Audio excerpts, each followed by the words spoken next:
back to Pints and Politics with Representative Heath Session and Representative Brandon Guffey. Man, episode 3, man, we made it. 3 whole weeks. That's right. I said it when we walked in. We're both getting comfortable being podcasters now. When I show up in a hoodie and you're in like a quarter zip fleece camo. Yeah. It's cold out though. It is. It is cold out. But why don't we go ahead with our sponsors? Yeah, another big shout out, big thank you to Comer Distributing. I tell you, we enjoyed this aspect of the title, and also it keeps the whistle wet while we're debating and talking about the issues of the day and what we went through this past week down at the State House. So today we are drinking a Lenny Boy Fest beer. I think it's a German lager. Picked it up over at Main Street Bottle on Main Street earlier today. So, ooh, that sound is the best, right? So let's take a. Don't matter if it's even a Coca-Cola. Just that sound of a can popping is always nice. Yep, and also we want to thank 742 North. If you're looking for a podcast studio to record in, they have a fully set up booth, and you can rent it by the episode. You can rent it by the month. But 742 North in Rock Hill, South Carolina, at 742 North Anderson Road. Yeah. So, man, how was your week? Oh man, I have been so emotional this week. I think I lost my cool in the State House on Wednesday night. I've been emotional because we had the Nat Geo trafficked show dropped. Oh yeah, I haven't been able to watch it yet. But talking about the dangers of sextortion, and they're actually talking to these. Well, before I say that, let me say, if you're going to have kids listen to this episode, you might not want to, because my language is probably not going to be too good this week. But very emotional. But maybe we can give the listeners and viewers a heads up. Yeah, we'll try our best to. But I've got a lot of anger. Red, we'll forewarn parents. As a dad of 3, it's always frustrating when you're listening to a podcast. But and all of a sudden, these people that commit this crime are just horrible people. Yeah. So that gets my language fired up, and then naturally. But anyway, so I haven't been able to watch it, but it's been very emotional. Lots of comments. I had to speak at the South Carolina Pediatricians conference last night. And how'd that go? Charles, it was great. I just had to drive down, give the speech, and then drive back. And Thursday night I had to speak to a pack, Boy Scout, Cub Scout pack here in Rock Hill. Yeah. So I've just been wide open. And then flying out tomorrow. We got our church service in the morning.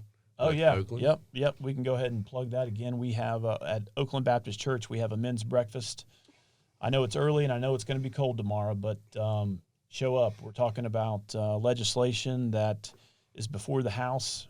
We're still waiting on committee hearings, but everything from social media, age limits, a robust age verification on adult sites, and a lot of other things, a lot of device AI, algorithms. Yep.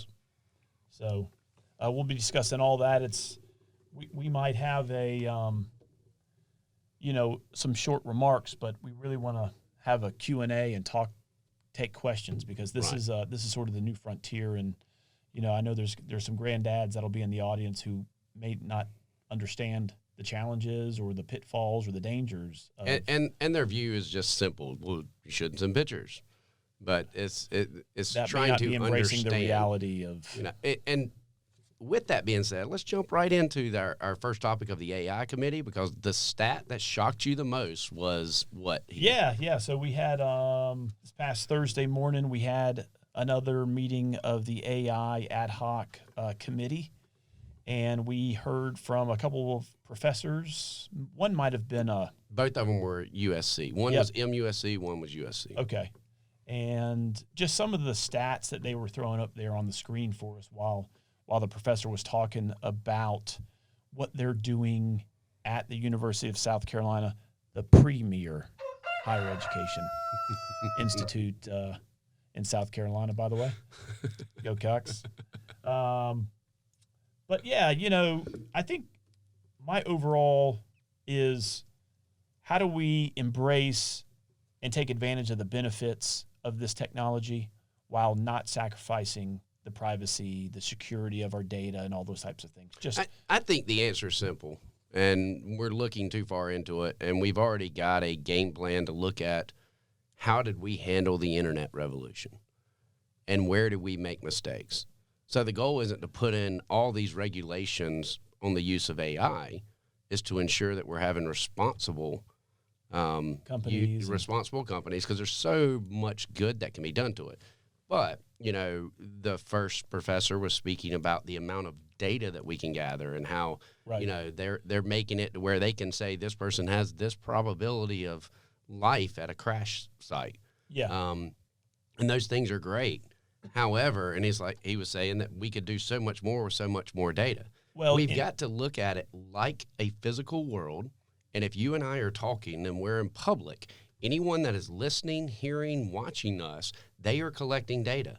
And that is free data to collect. Right. But if you're doing it in the privacy of your home, no company has the right, and especially not to hide it down in legal jargon with companies like State Farm that are giving out this free device to monitor your electricity just so they can gather all your data. Right. That's that for everyone that's got an iPhone or any sort of mobile phone.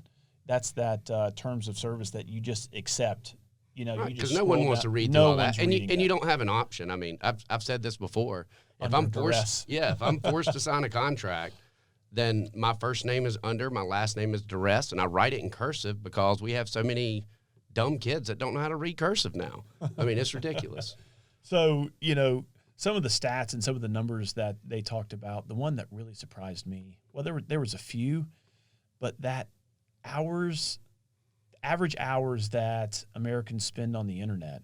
No, actually, no, that was per day. That was global. Yeah, that was per day. Per day is almost 7 hours. Yeah. And again, that's around the world. And me and another member were, while he threw out that stat, I said, that number's higher in more developed countries, in the first world countries. So that's the one that was shocking to me. The other one was when talking about the economic impacts of this technology and as we move forward and try to, govern it, regulate it, and let our business community enjoy the advantages of it, was the average job for a cybersecurity over $100,000 a year. Over $100,000 a year with a 4-year degree. And you can get that from USC, or you can get a better one from Clemson, probably. Stop. I don't think they offer it at Clemson. But yeah, I mean, if you could have told me when I was, fumbling through my college career that, hey, you just get that 4-year undergrad and we'll. Yeah. Meanwhile, we're having to fight to get teachers up to a starting pay of $55,000 a year. Right. And truthfully, which is more important? Come on, guys. Oh, man. So another takeaway was, just natural concerns of not just us, but businesses, that as we innovate and as we start using this technology, whether, and I think the professor brought up the ATM. Yeah. Remember? And, that's so just ingrained in us because ATMs came out, early 90s? And just imagine, prior to the ATM, you had to go into a bank or go hit the drive-through with a withdrawal slip. Yeah. And get money. That's wild to think. I still do it old school. I don't use ATM. I don't even know if I use cash anymore, but yeah, but that's a sign of a boomer, right? Yeah, boomer or Gen X, that's right. So, just making sure economically we're making the right decisions when we utilize this technology and the innovation to where we're not. But I felt a little better when the professors were talking about for every job that gets eliminated, another job gets created. I disagree. Well, again, that's just what he threw up there.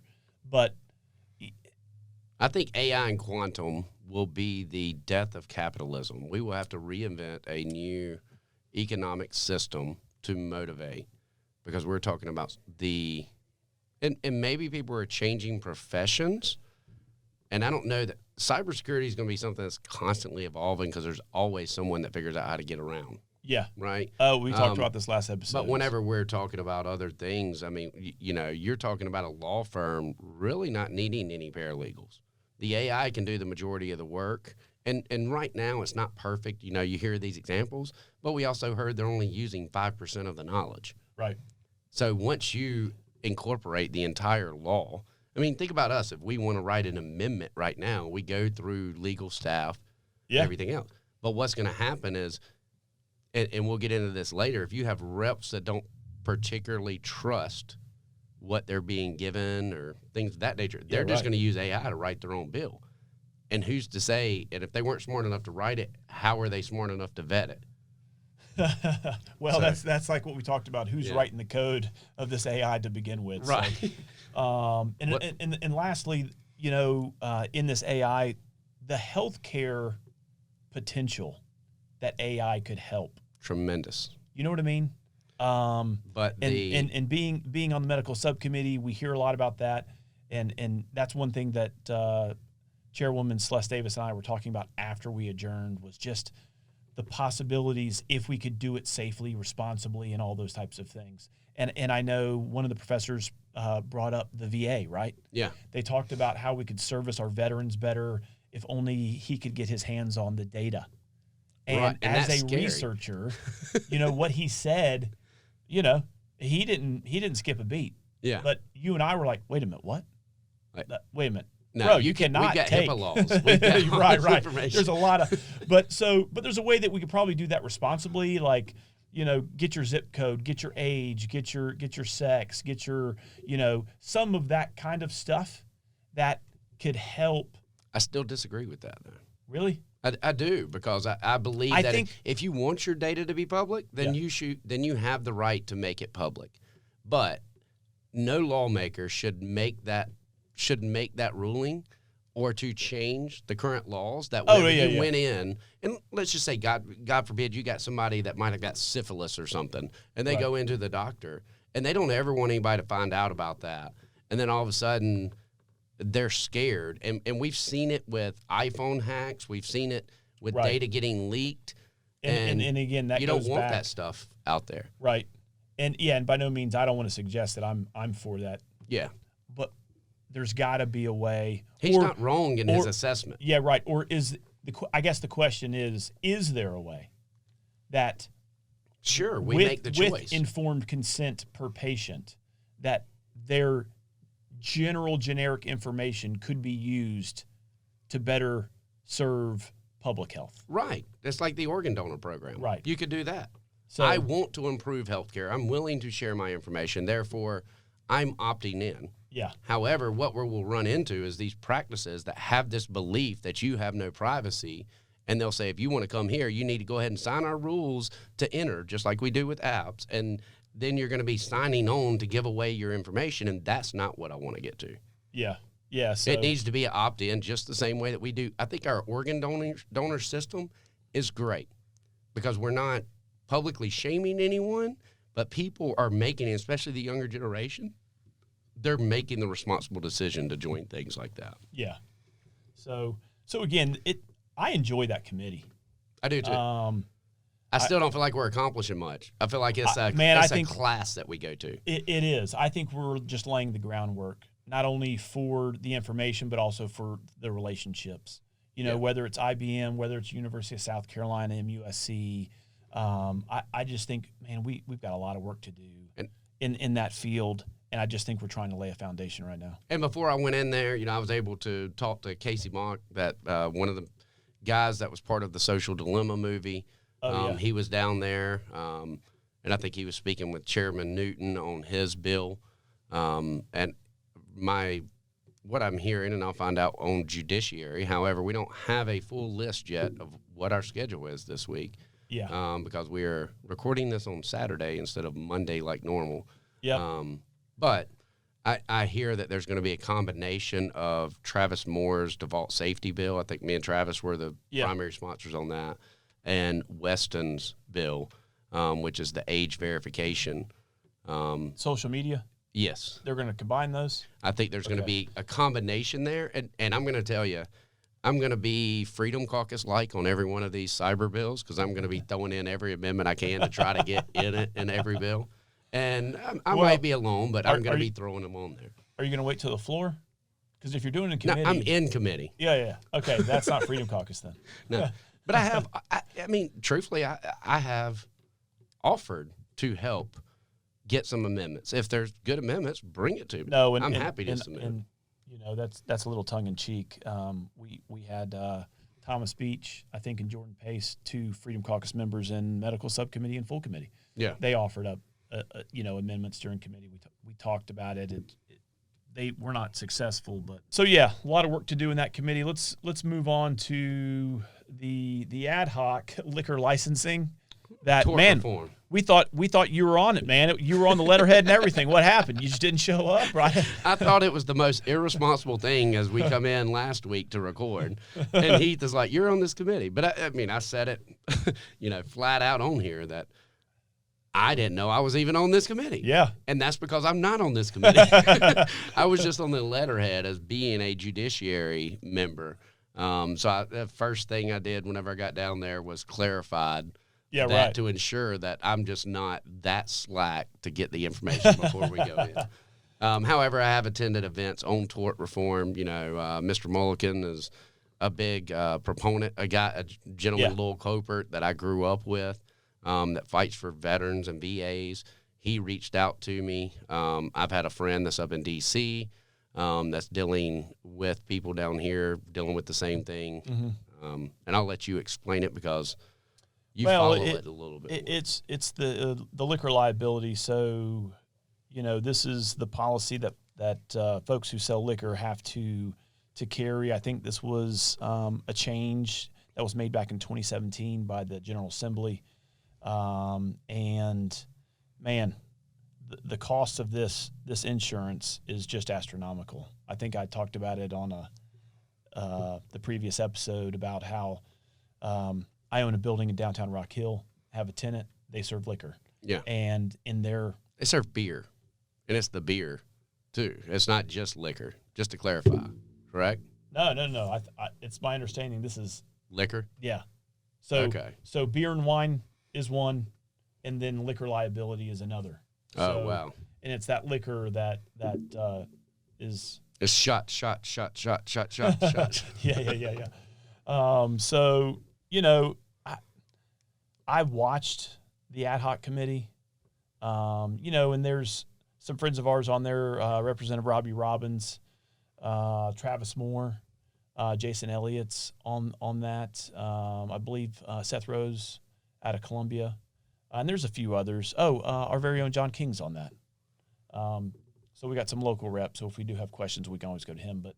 But yeah, they had folks from DOR. They had folks from Mothers Against Drunk Driving. That was, always heartbreaking. Yeah, man.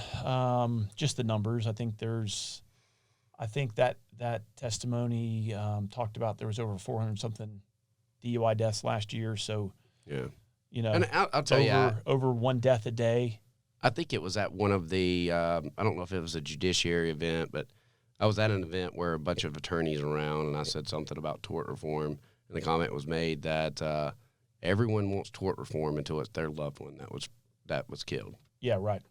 Well, and I was like, that's kind of a good point, but right. I'll let you go through some of the stats on the payouts and how. So Michael Wise from DOR did a good job, I thought, of bringing in some, pretty pictures, and he talked about. He brought up some numbers that I was just like, man, really? But and the one that stood out to me was you have an insurance carrier that offers liquor liability insurance, and for every dollar that they're charging for this in a premium, they're paying out $2.77. And, I've never been in the insurance business, but dollars make sense. Yeah. So I can tell you right now, there ain't no business that I know of that's going to just that could lose charge money. $1 for something when it costs $2.77. And to be honest, Heath and I during our sound check turned into an hour-long podcast that we weren't even recording, talking about this, just going through the schedule. But the question is that from a few huge lawsuits? So whenever you're talking about, the drunk driver that killed the bride in Charleston, Down at Folly Beach, I believe. yeah, and how many bars were involved, and how many lawsuits that could potentially be, is it from these massive cases, or is it that's just the average judgment? Right, that skewed the number, right? Right. So that's what we were talking about. And again, going back to some of the pretty pictures that Michael Wise brought up, he had illustrations that showed, I think the numbers were 2017, so since the change has been made. He brought up 2017 to 2022 was most recent numbers. And it was wild to see our state, I would say, in a multiple of 3 to 5. So yeah, whether it was average claims, whether it was the combined ratios, whatever it was, we were just year over year so much higher than any other state, except for 2021, where Georgia took the gold.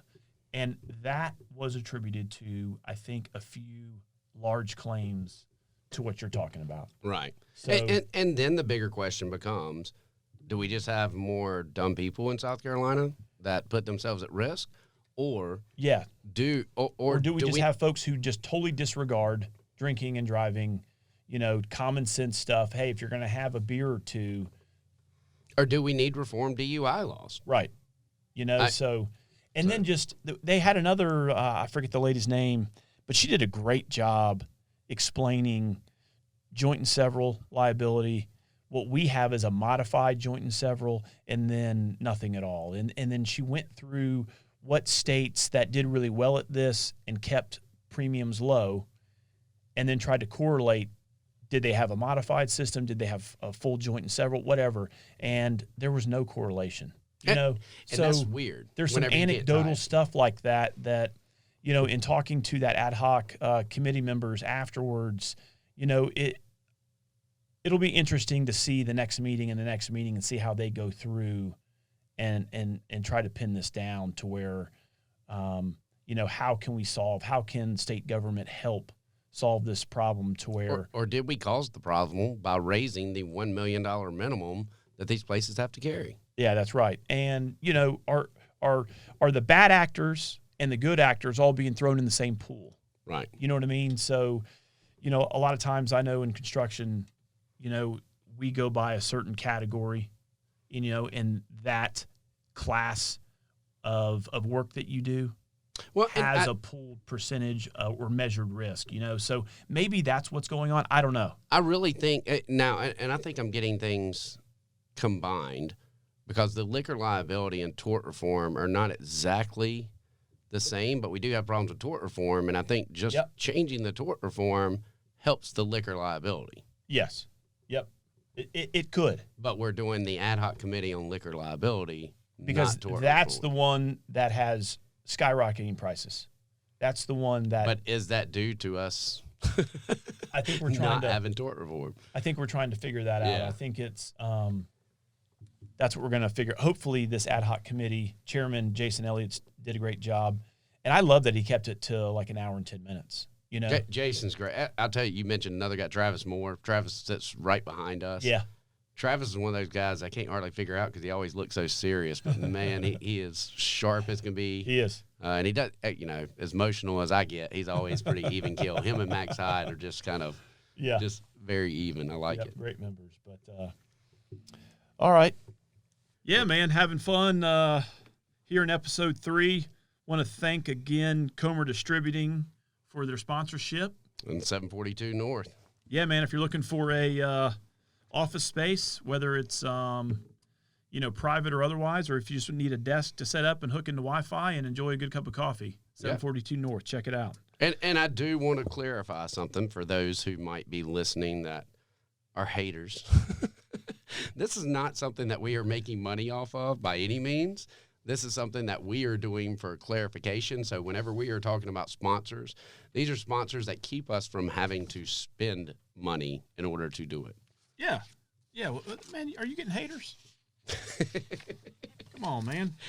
Well, it's kind of hard not to whenever whoever runs the Freedom Caucus social media just outright lies. They are. Say it ain't so. They're as I grew up, if you talk out the side of your mouth, you get punched in it, and we're about there. Yeah, before we get into it, parents, earmuffs. Spoiler alert, there may be a possibility that Guffey gets in the red, but no, we'll try to keep it clean for the listeners, for the two. For the two. No, we're I think we're up over the 1,000 mark. So. Yeah. So, let's get on to the main topic of this past week, which was House Bill 4624. It was the Help Not Harm bill. Yes. It dealt with the gender reassignment. And now we dealt with that at the Christian Legislator Conference down in Florida. Yeah. This sure year, did. Myself, Rep. Sessions, David Vaughn, Melissa Remus, we all were down there. We were working on this along with our main counterparts. Yeah. This was something that was going to be an agenda. This was a national conference. Right. And we're following national guidelines on how to get this legislation introduced. And it wasn't the fact that we have surgeries happening in South Carolina. It was to ensure that we do not have them happen. Yep. So, in looking at this bill, I dealt with it in the medical sub and then dealt with it in the full committee, which is 3M that handled it. And then it got to the floor. And, looking at the sponsors, I mean, we had the Majority Leader Hyatt, Speaker Smith, Speaker Pro Tem, our very own Tommy Pope out of York County. We had Chair Lady Celeste Davis, Chairman Weston Newton out of the Judiciary, and then the Assistant Majority Leader, Jay West. Yeah. So I was like, man, this is a bill that leadership's behind. This is great. We're going to be able to get a hearing. And what was really, looking at the laundry list of sponsors, we also had, Melissa Remus. She went down to that conference with us. April Cromer, Jay Kilmartin, David O'Neill, our very own David O'Neill right here in York County as well. Stuart Jones, Jordan Pace, Ashley Trantham. So we had 9 or 10 Freedom Caucus sponsors. A bipartisan. Yeah, we had House leadership. So, I was pretty impressed. I thought this was a good bill. Not perfect, but, something that we could get past. So very conservative bill as far as ensuring what we're seeing across the country, that's for sure. And there were multiple Help Not Harm bills. Yes. So, I co-signed on Melissa Remus's bill because I knew that working with these organizations, right? I figured that was the exact one. I remember talking to David Vaughn before leaving that conference, and we were all like, man, it seems a common sense bill that we need to protect these minors who are dealing with this mental distress, whatever it is. And just to give the listener some background, this is a subject that I understand, and I know Guffey understands. It's a hot button issue. It's sensitive. I mean, I've got friends that have kids that are dealing with this. We do too. And just as with what happened with my son, I think that God has a way of teaching you tolerance. But I understand as much as we want to help our kids, I'm just fearful that we are actually harming our kids instead of helping our kids. Well, and to that point, I was able to do some research post this debate on the committee level. And I will just say, if you want to do your own research on gender reassignment, the history of how this came about, folks, this didn't just pop up and happen in academia or our medical schools here in the last 20 years. Right. Go back and do your own research on a Dr. John Money. This is the guy who is the author of the idea that sex and gender are two different things. Dr. John Money had a college, he did his college thesis where he was dealing with hermaphroditic animals, and he wrote that in those situations where in the presence of ambiguity when it comes to the sexual organs, that the sex was fluid within the first infant stages of. But that again, hold on. This is dealing with animals. He then took that to the human level. He got his PhD, went and became a doctor and all that kind of stuff. He then started examining this stuff with humans. Now, again, this is dealing with hermaphroditic babies. Right. Okay? Which was 0.002% of babies in the U.S. And he then took that idea and extrapolated it. So, again, you can hear the story about the chimers, which was the first sex change ever. That's what it was called back in the late 50s, I believe. And long story short, Dr. John Money based this whole gender theory on those two boys, where in a medical accident during circumcision, one of the twins, one of the boys, I believe his name was Bruce Keimer, he had basically his penis cut off. And because they raised him as a girl. Because of that medical accident, and you can imagine the family, right? Just those circumstances, trying to find an answer. What are they supposed to do now? They found Dr. John Money. He convinced them to let him just do the physical sex change, and they raised this boy, now Brenda, as a girl. Well, there's tons of men that I would love to cut the penis off of in this country, but they're all pedophiles. Yeah, right. Well, so again, and Dr. John Money used this case as his beta test. This was it. This was the example that he needed to basically justify his theory. This is an academic theory at this point. And I would challenge critical race theory. Well, and again, I would challenge folks to go do your own homework on this issue. But he goes through and I think announces this sex change that happened in the late 50s. He announces at a big medical conference with a captive audience that he has already performed, and the young boy and his sister now, Brenda, are doing fantastic, while he's also selling the book. Okay? So from early 1960, I believe it was 62, he goes on and this thing explodes as now gender identity and choosing your sex is a fluid thing, right? Mm-hmm. Up to the first 2 years. Now it's not in animals. Now it's not just hermaphroditic humans. It is now anyone can choose. And he uses this test case until, guess what? In the 90s, he gets exposed. It's all a lie. Yeah. The Brenda Keimer at 14 demanded, she said she liked girls, blah, blah, blah. And the parents finally told a 14-year-old Brenda Keimer the truth, takes the dress off, and acts like a boy. Yeah. For the rest of his life. And, it's a tragic story because this doesn't get exposed until the late 90s. And again, you can go do the research yourself on these Keimer brothers.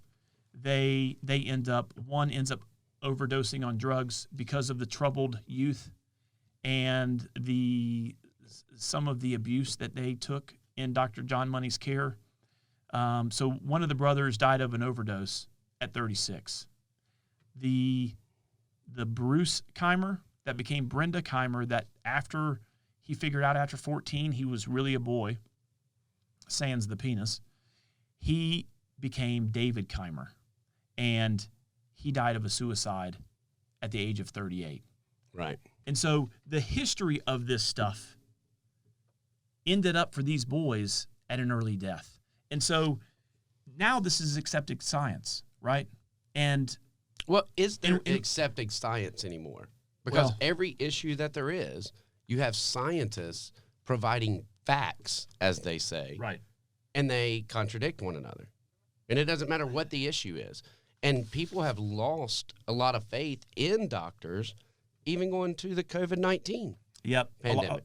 The COVID-19 really just, I think, to some showed man, just the takeover, it seemed Right. like. I mean, you had so many medical professionals leaving their field because they're they company begged they to work challenge for. Yeah. that a Pfizer vaccine was actually doing what Pfizer was telling us it was doing. Right. Right. So, And God forbid you put that out on social media or you're shut down. Well, and we want to say a shout out to Elon Musk. Thanks for getting Twitter back on track. Now quit putting porn up on a site that has 13-year-olds on it, Elon. You're better than that. Please. So anyway, go back, do your own research. Google search John Money. Google search Dr. Stephen Levine, I believe. Google search Dr. Milton Diamond. This is not accepted science. That's all I'm saying. I know the media or the major media outlets want you to think so. It isn't.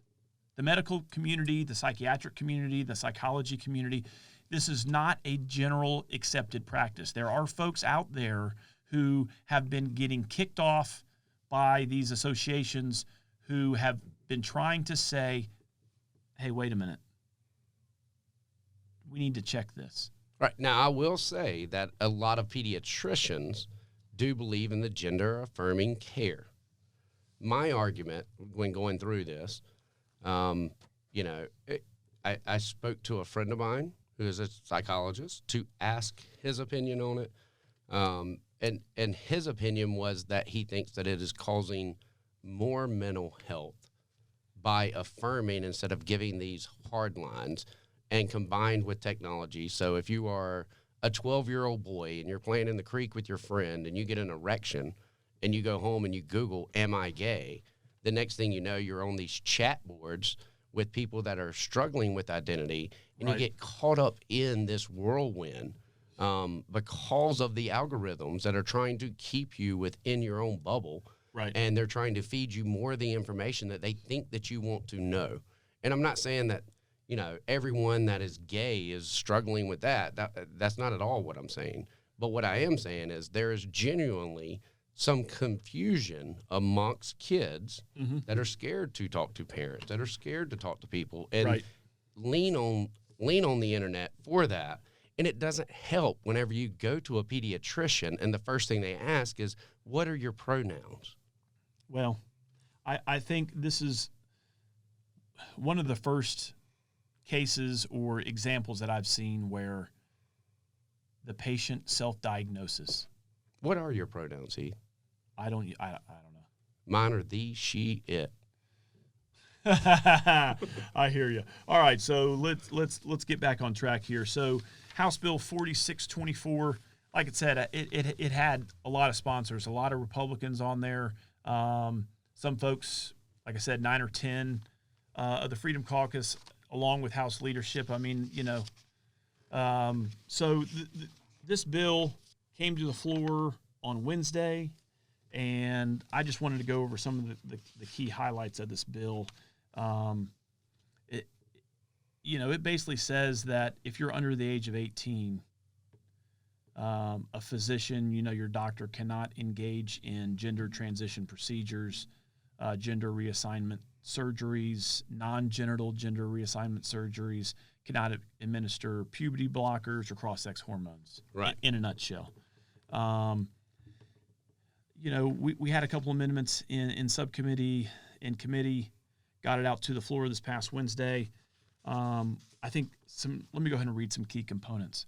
Now, you had Representative Beach and you had Representative Pace in there as well from the Freedom Caucus, who both offered amendments on the floor. Yeah, on the floor and also in committee. Okay. Yep. But highlights, nothing in the section, nothing in the bill prohibits a mental health provider from offering mental health services.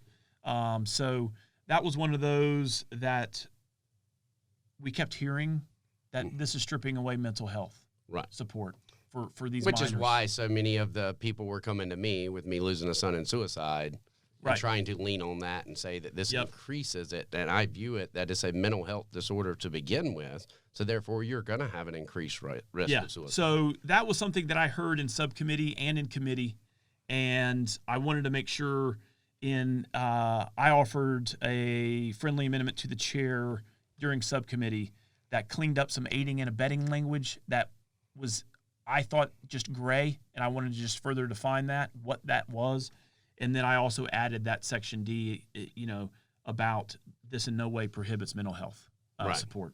So Part E in that section was an amendment that was added on the floor, and this one was a physician who knowingly performs genital gender reassignment surgery in violation of this chapter is guilty of inflicting great bodily injury upon a child as provided for in the section. Which is up to 20 years. Yep, and it refers to it in the section.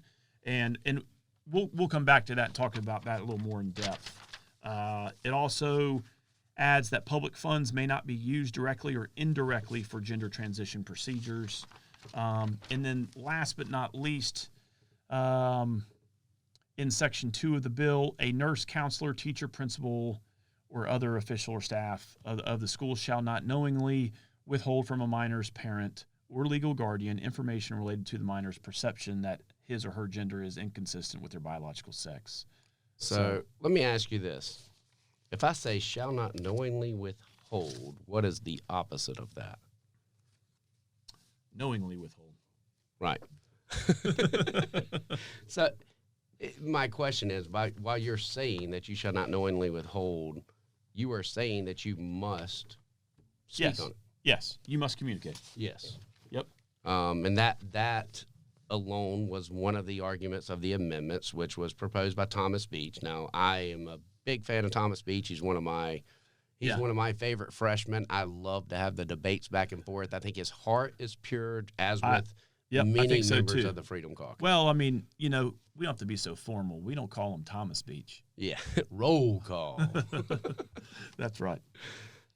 So, yeah, I mean, let's get into, because I know the bill passed, overwhelming numbers. Yes. What was it, like 80-something to 20 or something along those lines? I don't know what the real number was, but we were debating it for 7 hours, and I want to get into my frustrations on this. Yeah, I've been trying there was some contentious debate regarding some of the amendments. Yes. Some of the amendments that were offered up, one by Thomas Beach. One by Magnuson, Pope.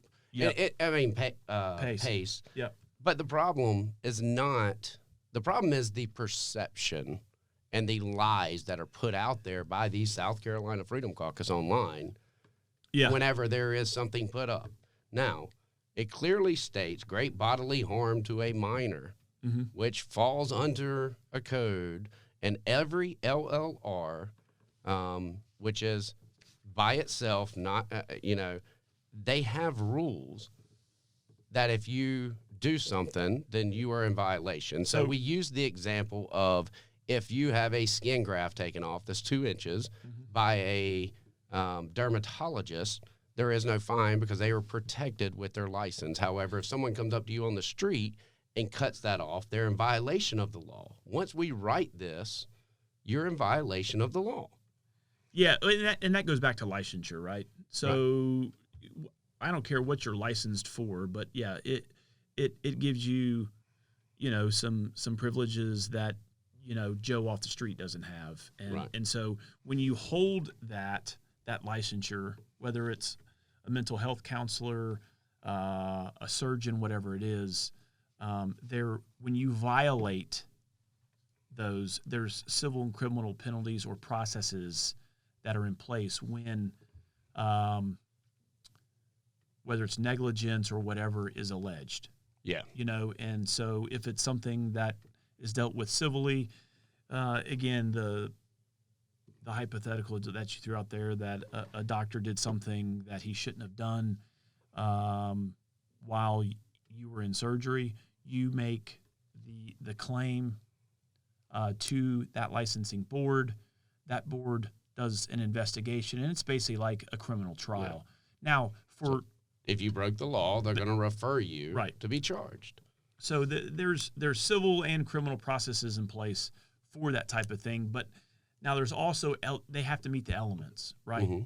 So, and now I want to start off on what our views were from speaking with legal coming into this debate. Okay. And the argument, as opposed to all of the information through, I mean, truthfully, you and I have been blowing up attorneys and prosecutors all week to get a true definition. Of course, we can't ask for an AG opinion and get that back in time for this podcast. Yeah. But that was the argument. And on the floor, you know, I sat down with Jordan Pace on the floor and said, you're a licensed real estate agent. Show me where your rules are. And then let's go to the licensed field of a doctor and let's see what the violations are. So it was clear to me that there are violations for it. Now, where I got hot was over the South Carolina Freedom Caucus putting posts up online that we voted to not punish doctors that might perform this surgery. Granted, there is no proof that there has ever been a surgery in South Carolina. They claim that the FOIA shut down an entire clinic because they didn't want to reveal that they were performing surgery. That may be true. Right. But even though now we are saying that it is illegal, I can't imagine all these medical professionals, because the surgery is not performed by one person, putting their license on the line to willfully violate the law. Again, this was like a race to be pure or more purer. It was a pissing contest. Yeah. Is the best way to put it. This was an irresponsible, unserious. This is what happens whenever your vice chair of your caucus runs campaigns for a living. They make money off of painting other people bad, and it is a false narrative that is being put to the public, and it is lying to the people. It is twisting the truth. And my problem that I really have is there are many great people within the South Carolina Freedom Caucus that I personally like.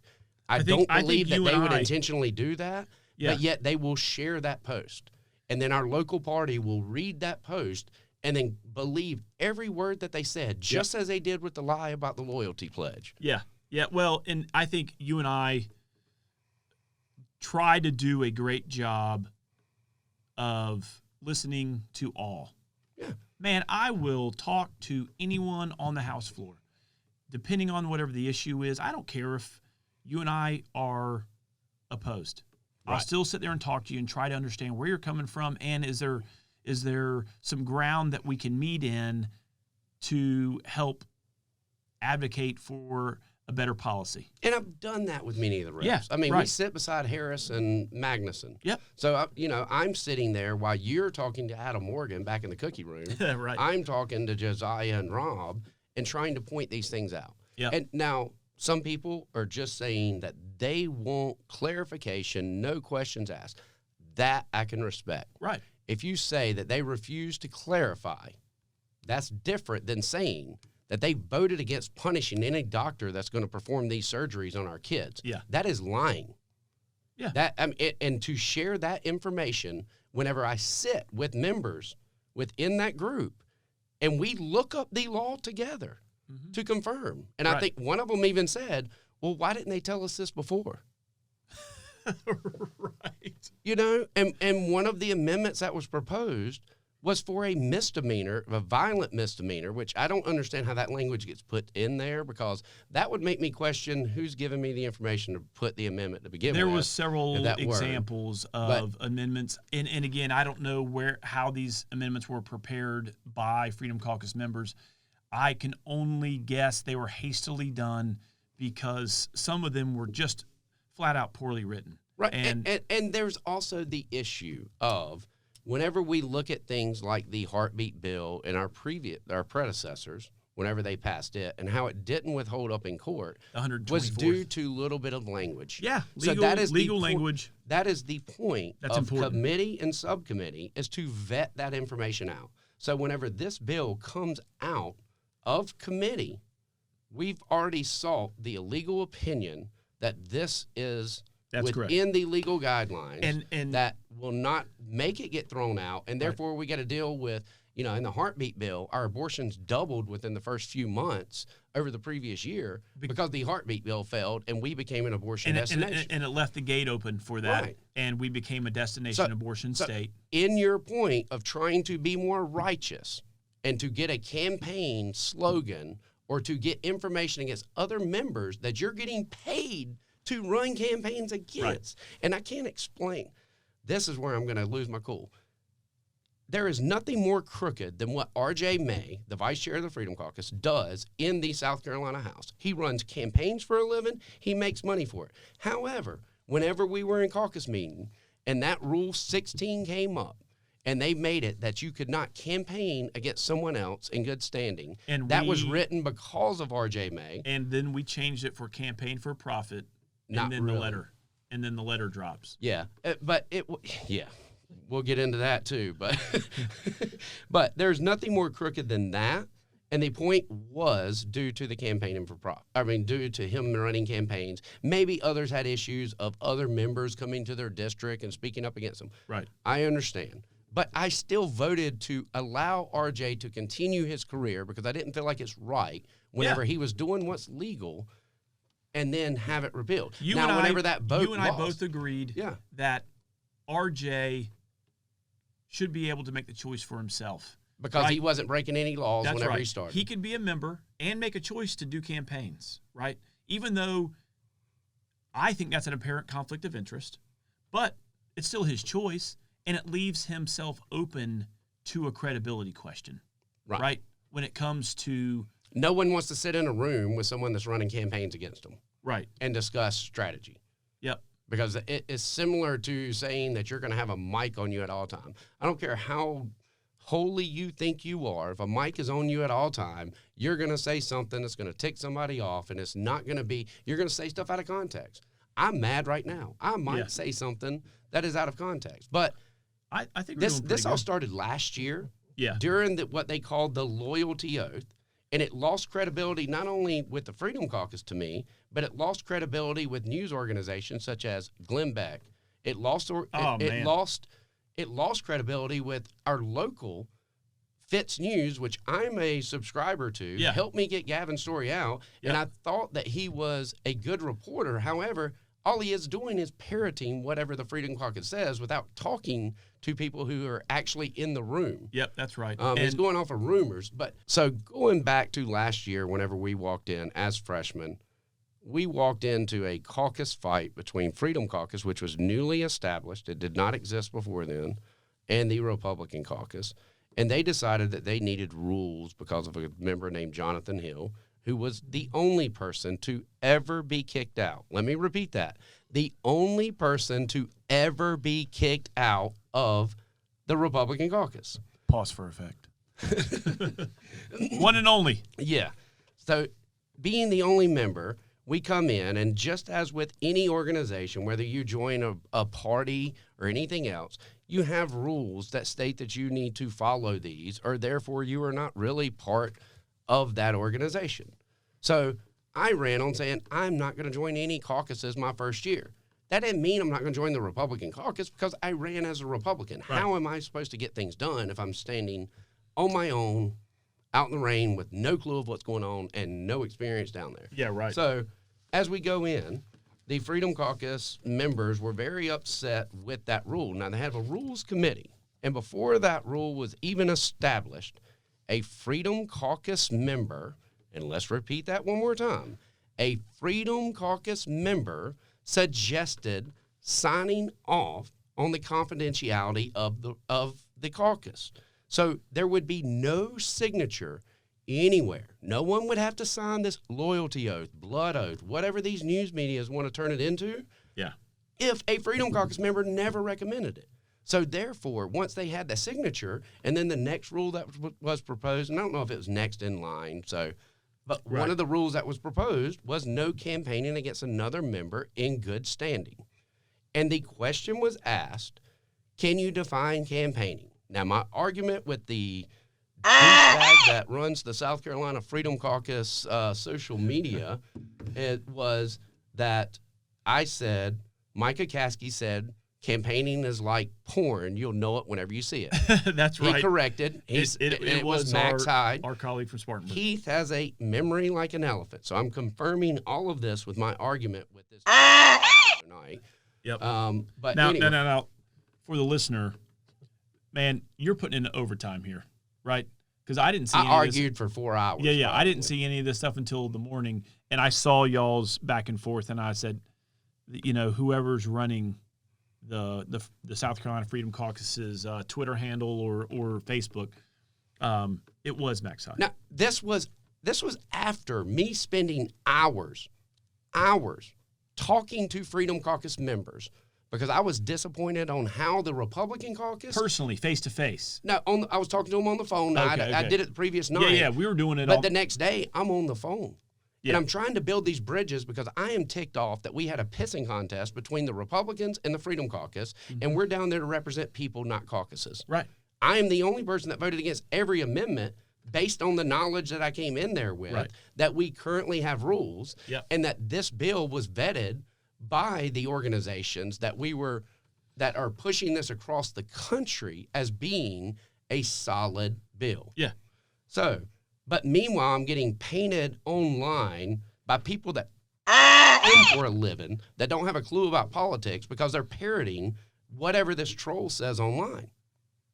Yeah. And I don't go and tell her how to do the backstroke, so perhaps she should just shut up. But it wasn't just that. I mean, it was multiple amendments. But I'm going to go back to the original. Hold on, and let me get in here. For the two listeners out there, you are much more socially. You're on social media a lot more than I am. Yeah.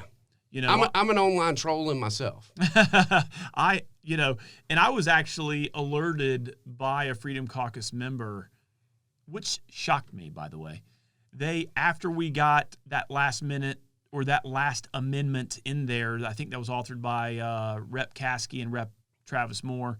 And again, I think that amendment did, literally just made this bill ironclad when it comes to the penalties, and then also making everyone comfortable that it had penalties in there. Even though the processes for adjudicating civil criminal were already in place in existing South Carolina code, I think this amendment made everybody comfortable, right? And so I'm talking to a Freedom Caucus member about it, and he goes, man, I'm so glad that who's the swimmer? Riley Gaines. And I know her just from the DeSantis campaign. Yep, I'm so glad that she came and helped put public pressure on us, so we did the right thing. And I'm like, what? She didn't put any pressure on any. I might have been one of the few people. No, I'll take that back. Micah, who introduced that amendment, could have seen that because Micah's on the DeSantis campaign too. Yeah. So he may follow her. Well, I don't know. He may have seen that. But I haven't listen, asked folks. If you think that members in the House make decisions based on what's on Twitter, you need to go and really pay attention to who you elected to represent you. Because what I love is the reporters that say, email your representative, and you're a freaking sponsor of the bill. And it's like, you don't have any better sense than to tell your listeners. Like, I had the news radio people in Greenville, whoever they are, it don't seem to have a clue. They just parrot whatever they're being told by, I would assume, the Morgan brothers or Adam Morgan down there, and just, you need to email every member of Judiciary and ensure, ask, why aren't we getting this heard? Dude, I'm the sponsor of the bill. You're trying to call me out, and it's my bill. I'm sponsored. Yeah. Hey, I got so many emails about this gender reassignment bill. Yeah.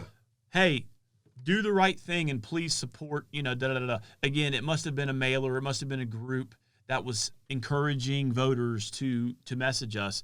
And there was several times, and again, a lot of times it's shotgun blast, right? We get these people from Chesney, from Kingstree, from Bono, wherever. Yeah. So a lot of times if you're not in my district, you get delete as soon as I see you're not in my area. If you're not in my district, I'm passing on. I'm looking for Rock Hill. Because we literally get hundreds of emails every day. Yes. And again, that's what I did. I did have several that I responded to, and I said, hey, thank you for letting me know where you stand on this issue, and thank you for the support. I've already voted for this thing twice, and I plan to vote for it a third time on the floor of the House. So, but not as nice. But constituents, keep them rolling in, man. It's a screening process. I do respond to our constituents. I want you to email me directly. What I don't want is you parroting and copying or using one of these yeah. apps that are trying to push stuff out. And I don't know what these groups are, but if a group puts something and then all of a sudden you just check a box to send an email, do you think I'm paying attention to that whenever it's the same thing over and over? So I did notice something. Hold on. I did notice something that was pretty peculiar. You know, you talk about the social media pressure that the Freedom Caucus said caused everybody to do the right thing, right? And so my question is, I went back and looked at the sponsors of the bill. Now, if the Freedom Caucus was operating in good faith on social media or otherwise, why did they put their name as sponsors of the bill? If it was a bad bill to begin with. If it was a bad bill and didn't have penalties, is my question. And those folks, Ashley Trantham, Chumley, Burns, Aremus, Cromer, Kilmartin, O'Neill, Pace, Stewart Jones, they're all on the bill. They're all sponsors. Pace signed off on it and then added amendments. Right. So, and I love Jordan. Jordan can think on his feet. These He's good people, at that stuff. These people aren't bad people. Yeah. But we're talking about the narrative online. We're talking about the political theater that they champion as the Republican caucus does it. Right. Rhinos do it, this, that, and the other. So if we're the only authors of political theater, why would 9 or 10 Freedom Caucus members sponsor this thing prior to the floor debate and then start taking pictures of the board when their amendments got voted down? Right. And I want to preface this too. In York County politics, there was always 3 Republicans that people kind of aligned themselves with. You had Gary Semerald, you had Tommy Pope, you had Ralph Norman. Mm-hmm. Well, whenever Tommy and Ralph ran against each other, you kind of drew that line in the sand. And I tell people all the time, I am a Ralph Norman Republican. Right. Like I believe that he fights the good fight. You know? My problem is whenever I go down there, if anyone's going to be Freedom Caucus, Brandon Guffey is the more libertarian guy that aligns with these views. So I'm thinking, I ran on saying I'm not going to join any caucus, but you know what? I'm probably going to be Freedom Caucus after the first year. Yeah. Like I'm going to hold my promise and I'm going to stick with it. In week 1, we have the loyalty oath spin, which is nothing more than lies, and that frustrated me. Could identify with that ideological fight. Right. I agree with what they want to fight for. Yeah. We respected but they're lying to the people and trying to make themselves look holy in order to try and win that fight. Right. And then claiming victory on everything. And then but we also learned a lot in that first year too. Yeah. You know, I mean, and people say that I thought I was going to go down there and I've got all of this swamp and the Freedom Caucus people are the most righteous. Adam Morgan is the guy that I looked up to the most before I got into the House. Let's get after it. And after we had the loyalty oath, I was like, you know what? That was so disingenuous, such a lie. I even had to argue with our congressman over it because he's believing their narrative instead of what I'm telling him and I'm in the room. Mm-hmm. And then we go in and ARPA funds, which is one of the first things that we voted on, Josiah's amendments were ignorant at best, like no experience on the municipal. Uninformed. And that's what I meant by it. I didn't mean it as an insult. But being on county council, I had that experience, and I knew you can't change this. Those amendments were not legit. So let's vote against them. And against federal law. Right. So then you got Adam Morgan. He proposes that no member can benefit off of this. Well, that's duplicitous. We already have ethics laws. And my argument with them was, well, we know members were making money off of it. So hold them accountable. Right. Don't write it in every law. Like just by saying don't come in here and someone breaks in and then all of a sudden you just write don't come in here twice doesn't solve the freaking problem. Like, correct. What are you doing? And I think it does seem to be duplicitous where every bill we're putting in, and members here can't have family members or can't personally benefit. So the next one was you or no family member. And then when we vote down that just ridiculous amendment, because first off, it's against now, it's breaking possible constitutional issues is for the one subject legislation. They want to throw that on everything, and then when we vote it down, they take a picture of the board. See, we're trying to pad their pockets, and these guys, corrupt. And that was my problem. So Adam produced 4 amendments, I think it was, or argued on that day. So he had the no sitting member. I voted for it. He had no sitting member or any member of their family. Okay, it's duplicitous, but I'll vote for it. No sitting member of their family, or any anyone company. they know. or any company that they are affiliated with. And I'm like, like I still voted for it, but I'm sitting there thinking, what about the guys that might work for Duke? Or, you know, Correct. or these big companies like big engineering firms, right? And this is what I tried to talk to, and again, we've mentioned this. Rob Harrison and Josiah Magnuson are right across from us. Yeah. So when that circus is going on, and they said something along the lines of no one you know, no one who's in your immediate family, no one you cannot be a partner in a company that benefits from any sort of ARPA-funded project. And I turn to Harris and Magnuson and I say, you could be costing you millions and millions of dollars wasted in taxpayer funds. They're like, how so? And I said, well, let's say my construction company bids on a big sewer line that's funded through ARPA funds, and let's say it's a $20 million job in Chester County. Well, I bid 20, another company bids 28. Well, if you accept that amendment, and You're saying your company's just ruled out, period. Correct. Now, again... Now, you're not the one directly benefiting. You just work for the company. That's right. And yeah, I'm not an owner of the company. That's right. So again, there's those types of, I would just say, non-serious. They're but there not are well some thought out. lines that have been crossed, the accusations of Leatherman. But I'm starting to question everything I heard before based on the book I'm seeing now and the spin. Well, and I'm starting to wonder how uninformed I was because I was listening to all that narrative, and these were the only people I was listening to. And the last amendment, I still supported that amendment. The last amendment had those three or any known associate. Now, granted, we're down there week one. We're shaking hands.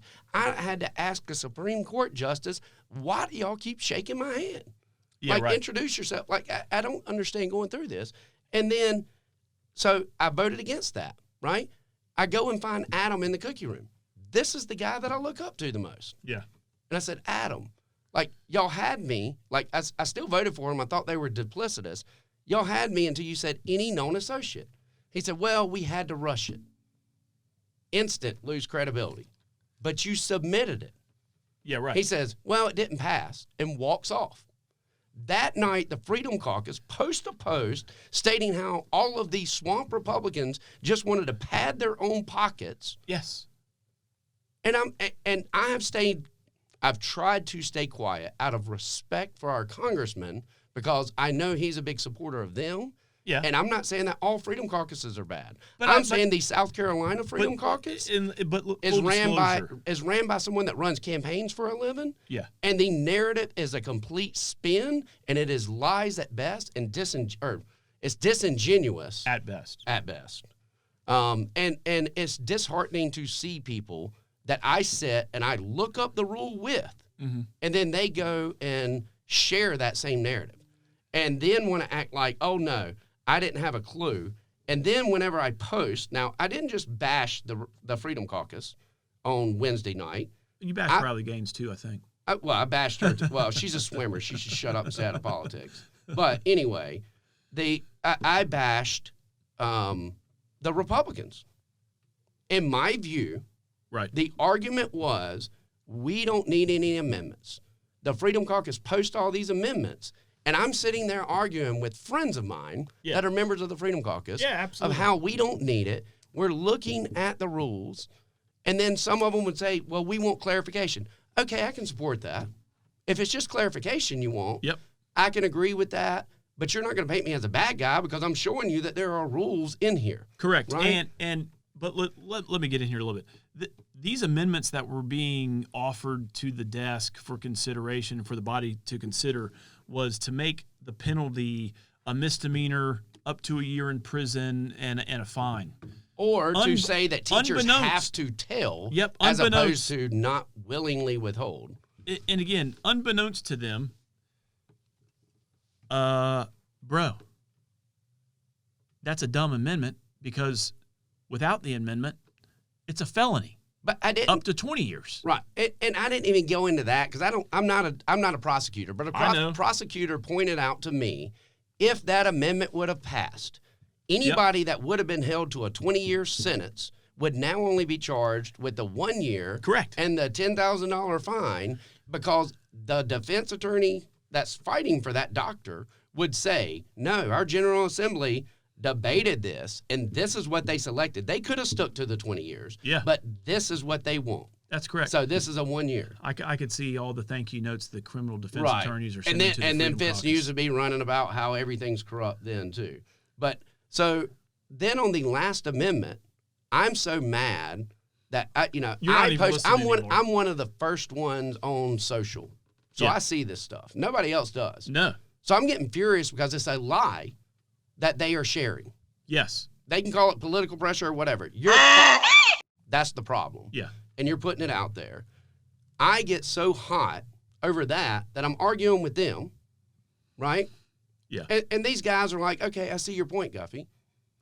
And then I go to sit down at my desk. Retweet, share, retweet. One of the Republicans comes up to me and says, Guffey, you need to remove your social media post. If anyone knows me, I don't care how stupid it is that I said, I do not delete social media. Which post? I think it was the Riley Gaines reply. Oh, gotcha. It wasn't the mean one, but it was trying to explain that we have LLR. Quoting back to the code of law. And just from my perception, listen, she jumped into a battle halfway in. She doesn't know. She just got something sent to her, Someone and this is something that she's passionate about because she was done wrong, and we are trying to protect people like her with this bill. Yes. She was completely done wrong. And again, but if you're going to be a parrot, know what the hell you're talking about. Exactly. That becomes my problem. No. And Riley Gaines, listen, support her, man.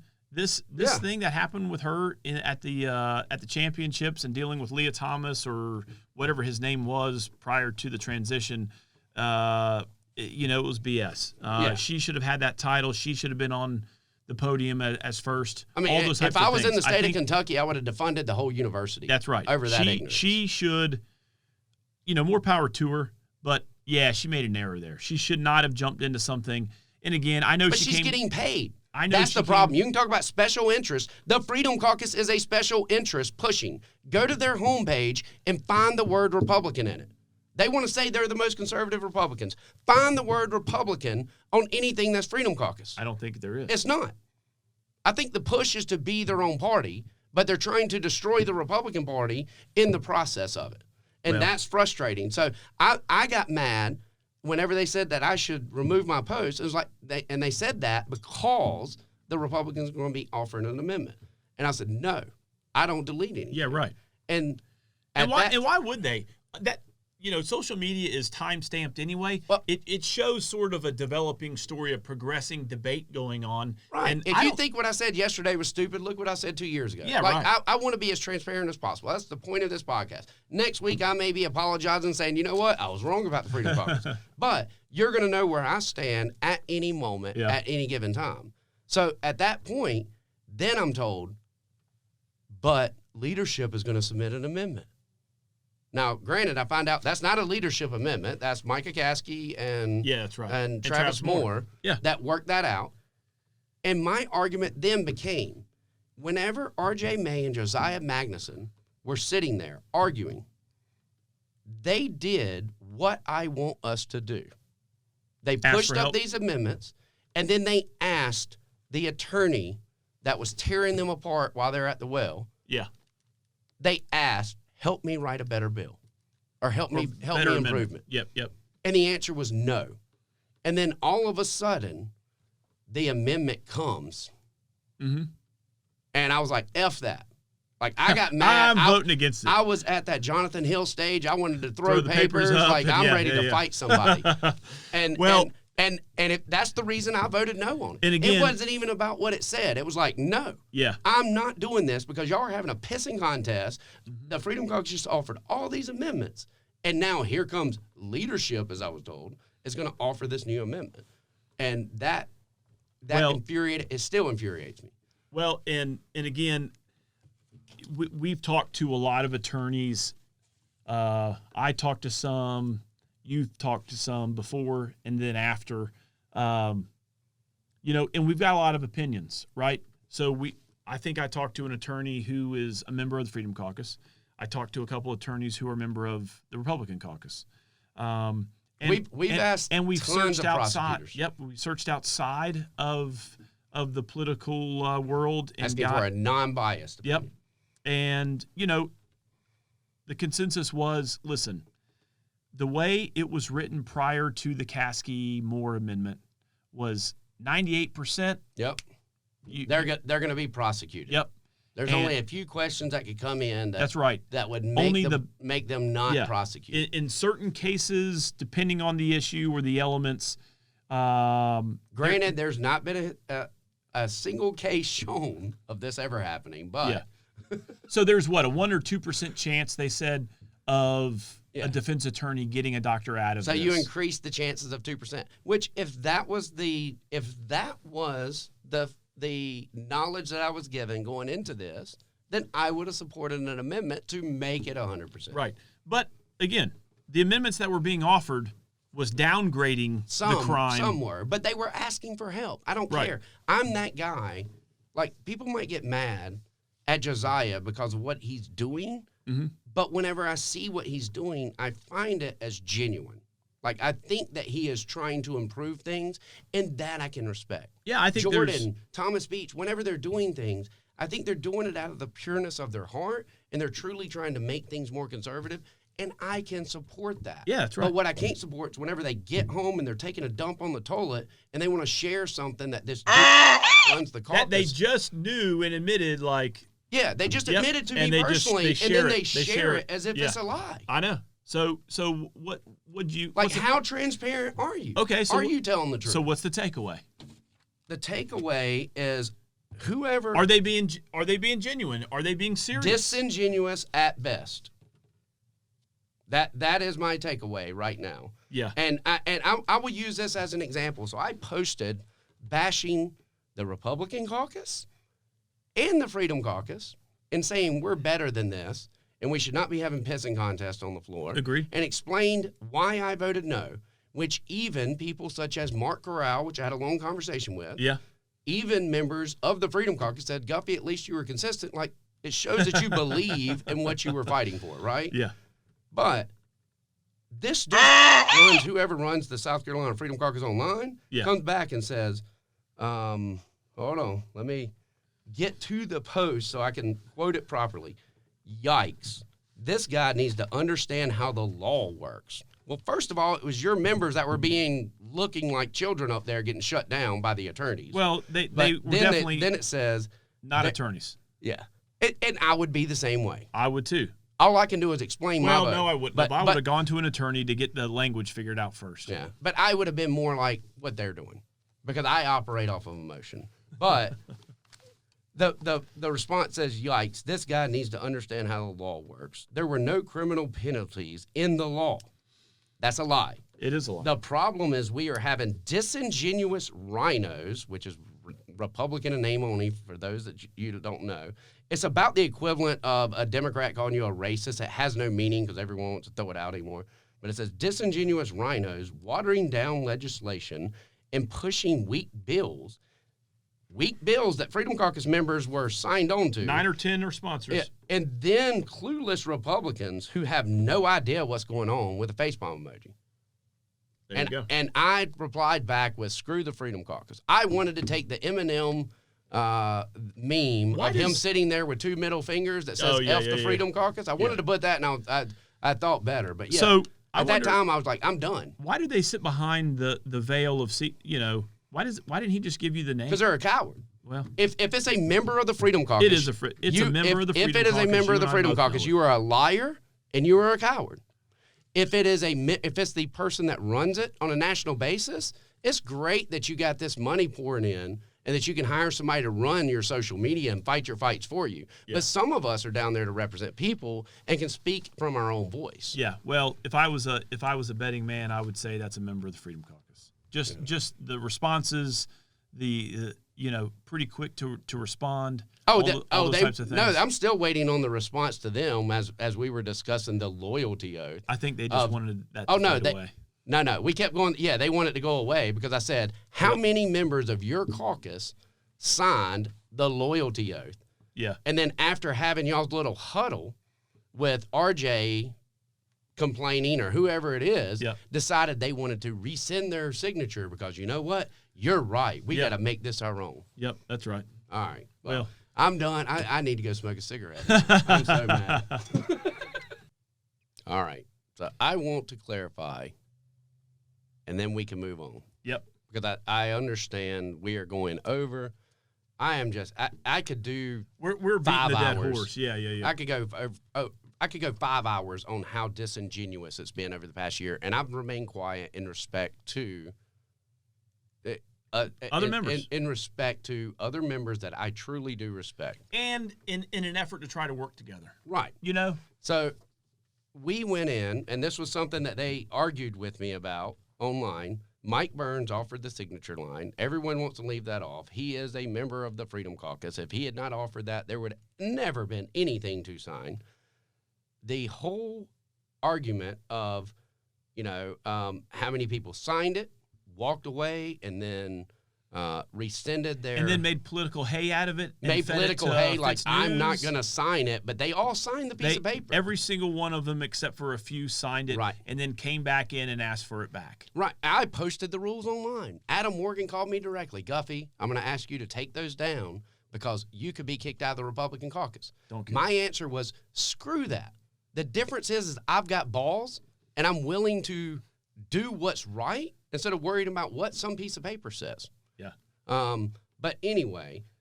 And just some of the thing, during, and I'm trying to take myself back to that, and that was our first caucus meeting, right? Yeah. I mean, it was, Trying to figure out what the heck is going on. We didn't think, again, man, you go to you were on county council. I mean, I don't care if it's a personnel committee at your church. There's a inferred confidentiality. Right. There just is. Yeah. And if you can't respect the body that you're a member of, then you don't. Or if you're going to run campaigns and make a living off of taking down people that you're in the room with, then there's going to be a problem. Now, for some of the kids who don't understand the unwritten rules, we're going to write them down for you. Right. So we get those rules, and then the other lie that the Freedom Caucus continues to spin as they walk around. And Heath, you and I went to this Republican women's meeting in York County, which all of our local party over the past year has only invited Freedom Caucus members to speak. It's kind of funny how that works. But we sat there and listened to Adam Morgan, R.J. May, and Rob Harris spew lies. And I stood up and I said, all I hear is a bunch of lies and you keep spewing them. Mm-hmm. And Adam Morgan said, yep, and then just continued to talk. Yep. Like, it is ridiculous with this narrative. But the lie that they tell is that it is illegal to take a picture of the board. Look at my page. I've been posting pictures of the board constantly. No one's ever said one thing. And the reason I know it's not illegal is because our majority leader replied with, no, it is not. And then Tommy Pope stood up. Let's take the listener back, all two of you. There was a question posed to the Republican caucus last year that said, hey, would taking a picture and posting the picture of the roll call vote and posting it online, would that be considered campaigning? And the answer very was quickly, no. That is not considered campaigning. Yes. And then Tommy Pope stood up, who is the pro tem, and he said, while it's not against the rules, the only thing I would say is I would caution you to think, am I posting this because I'm trying to show my constituents where I voted? Or am I posting this to try and say, look at this person down here and they're not as righteous as I am? Correct. And that was he was saying questioning your heart, question the spirit of why you're doing it, not actually taking, what you're posting to the board. And the purpose of him saying that is, if we're going to be a caucus united in policy and values and efforts to push this state in the direction that our voters want us to push it, ask yourself, before you do it, is it going to make a positive impact to our efforts? Yeah, you can't come in making enemies. Like Jordan Pace walking in and filing FOIA requests against Jay West, a senior member. Do you think a freshman coming in filing FOIA requests directly against a senior member is going to get you anywhere? Like, you're trying to create an enemy. Again, right? I think I was Johnny come that lately. You can't get things done. I think I was Johnny come lately on that issue. I don't even know why, and still to this day, I don't even know why he did it. I don't know what he was after. No, he did it because a constituent asked him. And what I love about Jordan does not run from anything. Yeah. I truly, I can talk to him back and forth, and sometimes he'll shut me down, and sometimes I feel like I make the better point. Right. I feel like I won the point on the fentanyl trafficking with the mandatory minimum with him, right? Yep. But that was just one of the things. But as we are going through all this, I don't want people to think that me complaining about the South Carolina Freedom Caucus is about all members of the caucus. My problem is whoever's running this media, doing this spin, creating these lies. Yeah. And what I can ask is if you live in this area and you receive these lies, unsubscribe. Quit following them. Like, it is ridiculous. Yeah, well, or pick up the phone and call me. Have I ever ran from a question from anybody? Well, and during this whole, amendment debate or whatever, I was peeling off Freedom Caucus members and just trying to understand where they were coming from, trying to explain there's already processes in place for this. There are legal minefields that we're getting into based on the language of the amendment that we're looking at.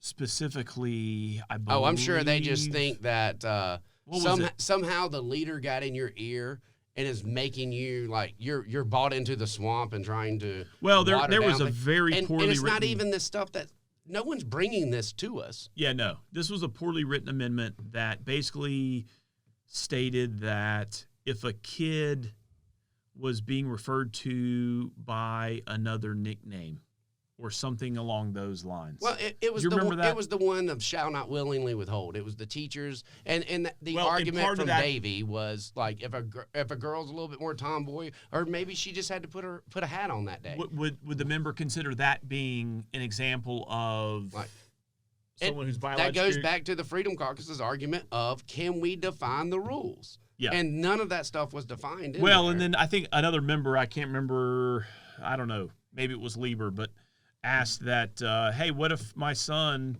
his name is, I can't remember. Crash or something. Yeah, his nickname is Crash. Would this amendment affect the teacher that now has to notify a parent, hey, they're calling your kid Crash? Yeah. I think he's experiencing gender dysphoria by the transitive property. You know what I mean? And again, it's nothing against the member who brought the amendment. It was more to the point of, guys, this is a serious job. But the language was already This is something that we need to take seriously. Words matter. Are we fighting for I know in this rules? political environment, words don't matter. Especially on a presidential level, it just seems like you can say whatever you want, and no one holds you accountable. What was it Trump just said? Nikki Haley's not even a citizen? Like, you're the idiot that matter. Like, really? How do people listen to that? But anyway, we need to have a session on the federal stuff. And that whole caucus thing just kind of blew up.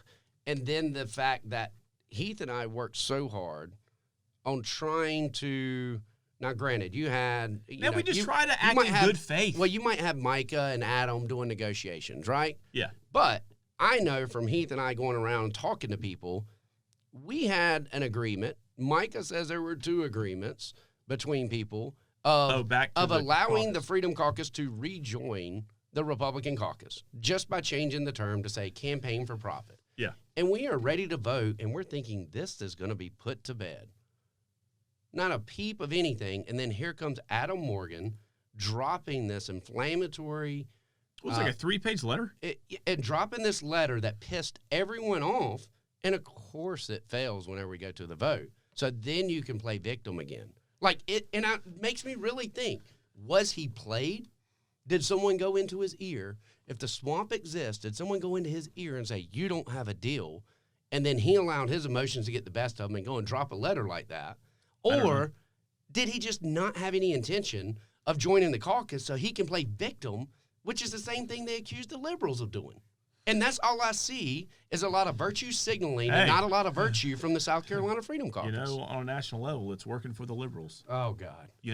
So it infuriates me, man. My blood pressure's about to pop. I try to, stay out of that fray, man. I just try to keep my head down and find the good policy, participate where I can. If I can impact other members to come around and see it the way I see things. And I was doing that. And I'm going to tell you, Any Freedom Caucus member. And then I lost it. The argument is that, well, we're not on every committee. Neither but then am I come home and then I'm told I'm swamped just because I happen to get on judicial committee. Yeah, well. Like, do you think I had to get on my knees to get on that committee? Like, this is ridiculous. Haters that gonna stuff, hate. That stuff just drives me crazy. But I've told Freedom Caucus members, if they're recently, now granted, I'm not going to say that they've known this information for a long time, so to make it look like they hadn't. Yeah. But they are aware that if there's an amendment, my beliefs, I'm the guy who doesn't even believe in zoning. Like, I am more libertarian. Except for it's on the internet.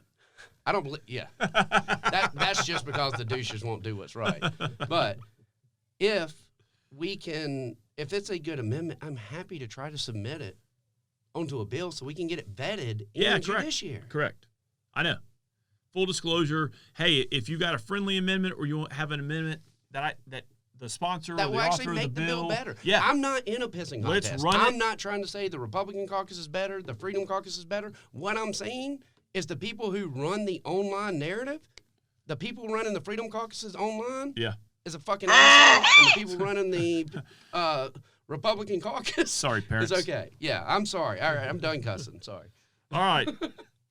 Well, that led me to I participated in the South Carolina Natural Gas Summit on Tuesday. Was invited there with our sweet mate, Representative Joe Jefferson, Assistant Majority Leader Jay West, and two senators, Senator Larry Grooms out of Berkeley and Senator Brad Hutto. So can you clarify that Freedom Caucus? Well, and again, this sort of goes back to, that Vince News just parroted. Well, the accuracy of what's being, Will, you don't know me. I think you and I met one time briefly. Did he write that article? I didn't even pay attention to who wrote it. I don't know. I assumed it wasn't Will because it was so inaccurate. Yeah, let's meet in the lobby this week, and I'll give you my cell number because I'm sitting front and center on that panel, and I could have told whoever authored that article about. They've got video. They can go back and watch it. Well, I actually confirmed because Josiah Magnuson, Freedom Caucus member, Jordan Pace, Freedom Caucus member, were in the back of the room. I didn't know it until after, but they were way in the back. And the question was asked about, hey, do you have any final thoughts for the group to consider, this, that, and the other. And Jay West goes first, and he says, hey, the polite thing of thanking for the opportunity. Natural gas provides, just a important role in the economy of the state, those types of things. But then he did say that, hey, there's members of the Republican Party, and they call themselves the Freedom Caucus, that will tell you that they support infrastructure investment. Well, that's not true. And he went back to the ARPA debate from last year. Right. The ARPA funds. So, and he reminded the folks in that room about the Freedom Caucus amendments and the votes. And during that last year, during that debate, afterwards, the Freedom Caucus runs out to the lobby, has a press conference, and says how because the Republicans voted against their amendments, we're all corrupt, right? Right. And they are the red-blooded patriots of South Carolina defending freedom. And so Jay West was basically saying, how can you have a group of 15 or 16 members of the Freedom Caucus wanting to not take ARPA funds for infrastructure investment last year as a political question and then press conference to then call us the swamp, and then turn around and this year sit in the room and say, hey, we're all about infrastructure, man. We love infrastructure. It is so vital and important. It's campaign season. And so that's what Jay West said. Nuts and bolts, that's what he said. So it then gets to Senator Hutto, who basically says, I'm going to piggyback on what Representative West says. And guys, I'll just tell it to you straight. There's a bunch of crazies out here. there are districts in the state of South Carolina who have elected, and again, I'm trying to paraphrase. I don't agree with that. No. I think there's plenty of good people in there. No. Listen, I'm telling the story. I'm just telling you what happened. Senator Hutto just says there's crazies out there, and they're in the House of Representatives. They call themselves the Freedom Caucus. That's what Senator Hutto said. That's one senator's opinion. That's right. And again, but it's painted as House leadership. So in the Fitz News article, yeah, it comes out that's what Jay West said. And, I don't know how many people read Fitz News, just like our two listeners. I'm sure he's a lot bigger than that. But my point, and I told Adam Morgan this. Let's see, that was a Tuesday. On Wednesday, when I saw the article that morning, I'm like, oh, come on, you got to be kidding. So I see Adam in the lobby, and I said, hey, man, if you're going to write an article for Will, at least get your facts straight. It was Senator Hutto that called you crazy, not Jay West. And that's about the way I feel here lately. But that wouldn't have fit the story. That wouldn't have fit the narrative that House leadership is the swamp and corrupt and telling our natural gas providers to donate more money to the swamp. It wouldn't have fit. So that's probably why they wrote it that way. Yeah. But at the end of the day, it got us to read the article. I subscribe.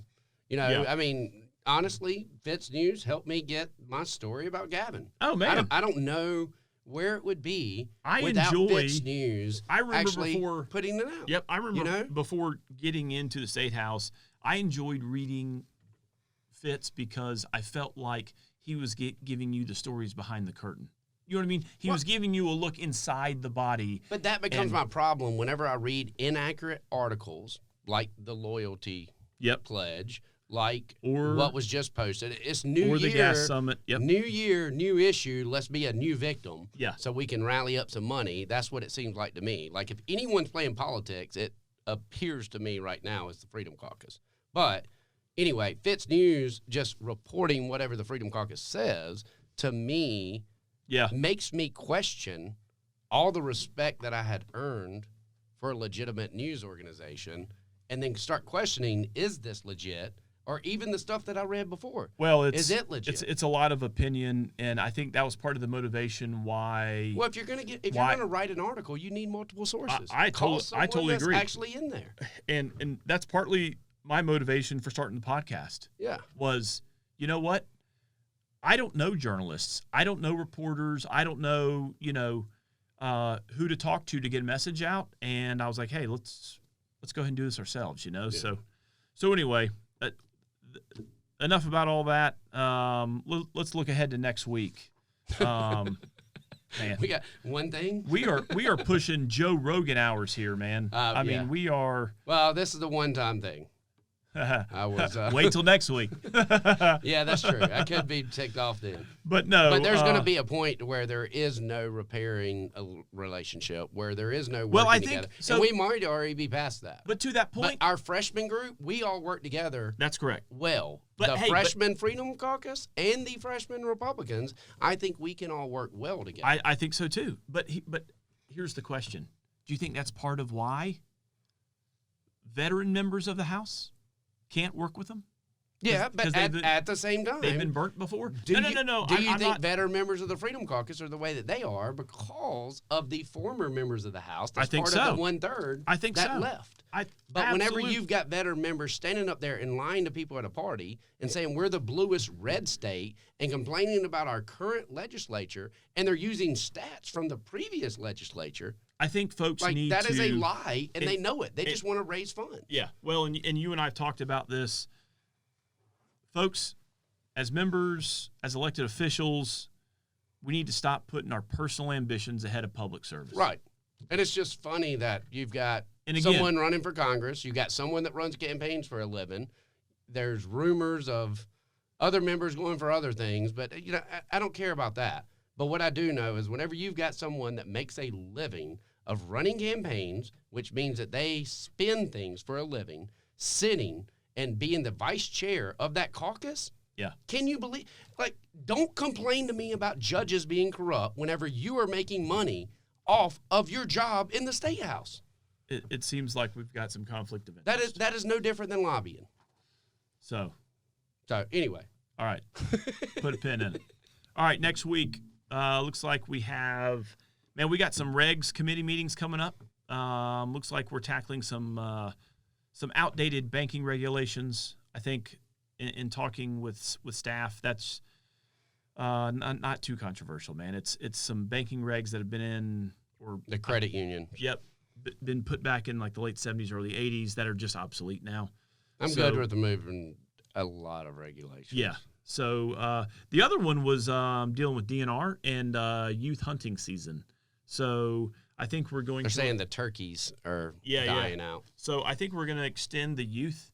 I think youth usually had like a day or a weekend prior to regular season starting, and I think what we're looking at doing is maybe expanding that. I might need to get some Botox and shave to give the kids a leg up on the big bucks and the big gobblers. So we'll be hearing about that this week. We also on the House floor, the Maury Povich bill that I was really looking forward to. They took it up, but then they said, let's adjourn debate until we can get some more research and due diligence done on possible impacts of the state reg on DSS, Health and Human Service, and those types of things. Right. But to the audience, we will keep you abreast of the Maury Povich bill that is sponsored by our friends Jermaine Johnson, John King, and Gilbert Cobb Hunter. And speaking of Maury Povich, I am flying out to film with Dr. Phil tomorrow. Oh, wow. So he's a little more respectable than Maury Povich. Well, yeah, I was just thinking a daytime talk show, but I'll be out there for 3 days working with some cyber companies, working with some other families that have lost kids to cyber crimes, and doing some filming. I think it's going to be one live show and a lot of the behind the scenes. Man, that's awesome that you have taken something that could crush a normal person and normal family and just used it to advocate in the hopes of protecting kids. It was great because I spoke at the pediatricians last night, and I'll often tell people it's not uncommon for me to get 1 or 2 calls per day. Heath has ridden with me and seen this, but as I get done speaking with the pediatricians last night, I get a standing ovation, and as I'm talking to some of them afterwards, my phone blows up. I've got it on Do Not Disturb, so you got to call more than once to get through at that point. Mm-hmm. Starts blowing up. I picked it up, heard who it was, and said, "Can I call you back? Can you give me 5 minutes?"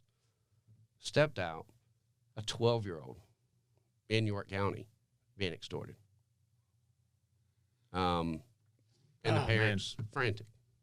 Yeah. Luckily, the platform that they were on had some safety precautions in place, and it was taken care of very quickly.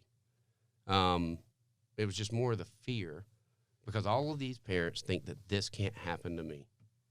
And then whenever your 12-year-old's caught up in it, yeah, you're like, I didn't even know that they knew about sex, much less taking pictures and sending them. So I do ask all parents to have a talk with your kids and know what your kids are doing. Yeah, listen, parenting is tough. It is. It's 24/7, man. I still don't think you can know what your kids are doing at all. Not all the time, unless you get something like that cyber dive where it's recording it. Yep. Not all the time. But what I will ask that anyone listening to this, go on to Nat Geo. If you have Hulu, you can see it right now. Watch season 4, episode 2 of Trafficked. It has my story on there. Whenever the day that they followed me around at the State House, and you will see one of the most touching moments to me was my friends in the State House that I often refer to as the Porch Caucus, with Representative Sessions and Representative Cox and Representative Lawson. They refused to let me stand up there alone. And you'll see that those men stuck their neck out, willing to cry live on a TV show, live in front of, the House, and to be there in support of me. And I think this shows character. So all of this infighting, these pissing contests, don't fall for the lies. Look at people's heart. Know that you can either trust them or not. If you feel like you can't trust them, don't vote for them. Yeah. Yeah, and, that was a great moment. While it was definitely bittersweet, I know, my memory of that was you asking us to stand with you because you needed the strength. And I said, Brandon, you've got the strength. You just don't know it. And don't turn around because you wouldn't see us being strong at all. And, that memory and then looking up, I mean, man, I was about to lose it. Like, ugly cry. But your son, Callie, really brought me back to the hope of what we can do in that building. Yeah. I mean, your son, Callie's now 5. He's 5 now. He was 4 whenever he just lost his being a best friend. 4-year-old. Yeah. In the gallery. He enjoyed watching you speak, and he knew what you were speaking about. I in my heart, I know he did, but he was still being a 4-year-old. He's just playing. Jumping up and down on the seat, and it just brought me back to the happiness of being a kid. Yeah. And, just that innocence and all those things just helped me keep it together and not ugly cry. So yeah. Last thing we got going on this week in the state is we welcome Governor Henry McMaster on Wednesday for the State of the State. So we'll listen to the governor's priorities and objectives and what he's looking for in the budget process this week from the House and the Senate. Look forward to that. That's always sort of like, I guess, our Oscar night. Everybody's wearing, a black suit and dressed up nice. And I mean, is it the Oscar night or is it the mailer night? Because anything that you vote for in the budget all becomes fodder part of some campaign material. Yep. But so if you want to be an easy politician, just vote no for the budget every time, and then you can claim you're great. Pure. Yeah. Pure is the. The bottom line is all of our citizens pay taxes, and we've got to ensure the taxes that our citizens pay within our district, that money's coming back to help those citizens. Yeah, for key infrastructure projects, economic development, those types of things. So yeah, looking forward to that. We'll have the bright lights in the House chambers. Let's thank ETV for that. They do a great job. I got like a 60-something score from the CPAC because I voted to keep funding ETV last year. Oh, boy. So ETV provides a great service. For everybody out there, if you don't know, the South Carolina State House has a website. All of our committee floor debates, guess what? Yeah. Streaming live, and that's a credit to ETV. So people want transparency. They just don't want to fund it. That's right. It's funny how that works. You got to put in the work. It's it does take work here in South Carolina and in this country. Because it doesn't match up with the Facebook post. So you got to get rid of that transparency. But, just whatever the Facebook post. Well, man, what'd you think about the beer? I think it's good. Yeah, good taste. You know me. I'm more of a lager. I like the lighter. That's why I'm trying to. Don Chapman called me and was like, German "Hey man, lager? you got to try this dark beers." And I was like, "Yeah, I gained 10 pounds if I drink one, and I'm drunk before I can get like a quarter of the way through." Yeah, like I drink light beer that way I don't really catch a buzz or anything. Well, I asked the guy at Main Street Bottle. I said, "Hey man, my partner in crime here, he likes lighter beers, this, that, and the other." And he said, "Oh man, try this one then. This Lenny Boy Fest beer." Yeah. Distributed by Comer Distributing, our sponsor. And check out Main Street. I mean, while they're not sponsoring, check out and support local businesses. Oh, man, 100%. Yeah. Well, episode 3 in the books.